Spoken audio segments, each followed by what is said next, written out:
আরোহী, এই আরোহী ওঠো। কে? এই চুপ, একদম মেরে ফেলবো, কোনো কথা বলবি না। হ্যাঁ কি করছিস? এই তুই ওকে থামা। তুমি একদম কোনো কথা বলবা না। আমরা এখানে এসেছি শুধু তোমার সাথে কথা বলার জন্য। দেখেছিস, তুমি বলেছিলাম না যে আমাদেরকে ফাঁসানোর প্ল্যান করছে। আরোহী, তুমি আমাকে এখানে কেন আসতে বলেছো? কি বলতে চাও? কি বলো বলো। ও,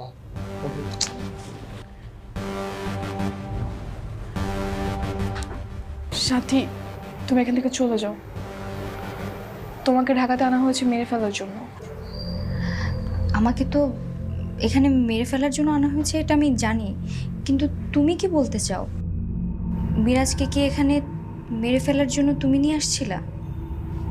আমি ওকে ভালোবাসি, আমি ওকে কেন মারবো? তুমি চাইলে তো ওকে বাঁচাতে পারতে।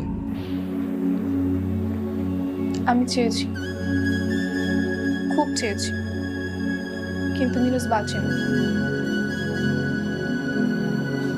ও সিলেট থেকে অনেক কষ্ট করে আসতো আমার সাথে দেখা করার জন্য। ও না তোমাদের অনেক মিস করতো। ওর সঙ্গে যদি আমি উল্টাপাল্টা কিছু বলতাম তোমাদের নিয়ে, ও খুব রাগারাগি করতো। আর আমি ওকে কেনই বা মারবো? ওকে ঠিক আছে, তবে তুমি কেন ডেকেছো সেটা বলো। আমাকে যেখানে ডেকে আনা হয়েছে মারার জন্য সেটা আমি জানি, কিন্তু তুমি আমাকে অন্য কিছু বলতে চাও। হ্যাঁ, মিরাজের ব্যাপারে একটা কথা বলতে চেয়েছিলাম। হ্যাঁ বলো। না, এখন আর বলে কোনো লাভ নেই, বরং চারিদিকে শুধু বিপদ। ঢং করো না আরোহী, এরকম রিস্ক নিয়ে চুরি করে তোমার বাসায় এই ঢং দেখতে আসিনি। কি বলবা সেটা বলো। যা বলতে চেয়েছিলাম সেটা বলে আর কোনো লাভ নেই। আমার ফ্যামিলি এখন অনেক সতর্ক হয়ে গেছে, আর তামিম ভাইয়া দেশে ফিরতেছে শুধু তোমার জন্য। তামিম দেশে ফিরছে না কি করছে আই ডোন্ট কেয়ার। তুমি আমাকে কিছু বলতে চাও, সেটা কি তুমি বলবা?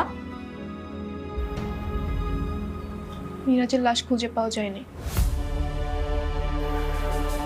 তোমরা পারলে একটু চেষ্টা করো, এর চেয়ে কিছু বলা আর সম্ভব না।